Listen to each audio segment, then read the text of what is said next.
तभी time keeper Raymond चुपके से वहाँ आ पहुंचा और विल पर गन तान दी। रेमंड विल पर गोली चलाने ही वाला था कि तभी सिल्विया ने रेमंड को देख लिया और घबराहट में रेमंड पर गोली चला दी। ये देख विल घबरा कर रेमंड के पास आया। हालांकि वो गोली रेमंड के हाथ को छूकर निकल गई थी। रेमंड के हाथ से बहुत खून निकल रहा था। विल ने रेमंड की घड़ी देखी। रेमंड के पास सिर्फ 2 घंटे बचे थे। दरअसल टाइम कीपर्स को भी सैलरी के तौर पर हर रोज 1 दिन का ही टाइम मिलता था। विल समझ गया कि जब तक रेमंड के पास उसकी टीम वाले पहुंचेंगे तब तक रेमंड का ज्यादा खून बहने की वजह से उसकी मौत हो गई होगी। इसलिए विल रेमंड को 2 घंटे का टाइम देते हुए रेमंड की कार को लेकर वहां से निकल गया। रेमंड को गोली मारकर अब सिल्विया भी क्राइम लिस्ट में आ चुकी थी। हालांकि विल ने सिल्विया से कहा कि वो अभी इन सब से निकल सकती है, लेकिन ग्रीनिच में सिल्विया की जिंदगी पिंजरे में कैद पंछी की तरह थी। उसके पिता फिलिप ने उस पर बहुत सारी पाबंदियां लगा दी थी, पर यहाँ आकर उसे आजादी का एहसास हो रहा था, क्योंकि यहाँ वो अपनी मर्जी की मालिक थी। और सिल्विया समझ जाती है कि यहाँ पर लोगों के साथ गलत हो रहा है। अब वह भी गरीबों को उनका हक दिलाने में विल के साथ थी। विल और सिल्विया ने मिलकर अमीरों को लूटना शुरू कर दिया। सिल्विया, जो कि ग्रीनिच सिटी के चप्पे चप्पे से वाकिफ थी, इसलिए इन दोनों ने प्लान बनाया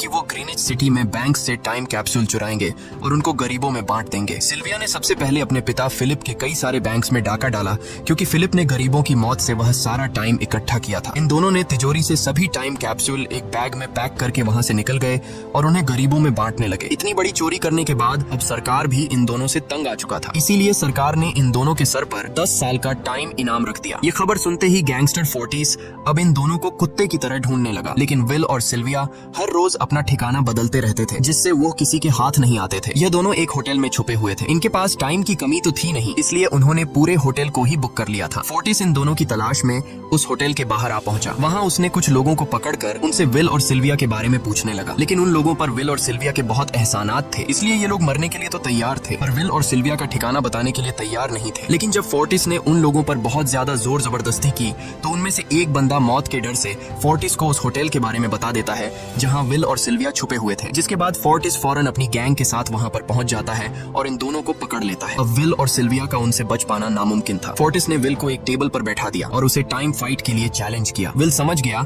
कि अगर मैंने चैलेंज से इनकार किया तो फोर्टिस के गैंग वाले लोग मुझे मार देंगे, इसलिए क्यों ना आज इसके साथ पंजा आजमाया जाए। फोर्टिस और विल ने एक दूसरे की कलाई पकड़ ली और मौत का खेल शुरू हुआ। फोर्टिस माहिर खिलाड़ी था। उसने शुरुआत में ही विल का हाथ नीचे कर दिया, जिससे विल का टाइम तेजी से फोर्टिस में ट्रांसफर होने लगा। लेकिन विल बिल्कुल जोर ही नहीं लगा रहा था, जैसे कि वो जानबूझकर हार रहा हो। पर जैसे ही विल के पास अपनी लाइफ के 3 से 4 सेकंड बचे, तभी विल ने अपनी पावर दिखाई और एक झटके से फोर्टिस का हाथ नीचे कर दिया। फोर्टिस की आंखें खुली की खुली रह गईं। वो पूरा जोर लगाकर अपना हाथ ऊपर करने की कोशिश कर रहा था, लेकिन विल की ताकत के आगे वो ढीला पड़ चुका था। ये देख फोर्टिस के आदमियों का ध्यान फोर्टिस की घड़ी पर अटक गया। अब उनका बॉस मरने वाला था। इतने में ही मौका पाकर विल ने अपने जूते से गन निकाली और पलक झपकते ही फोर्टिस के सारे आदमियों को शूट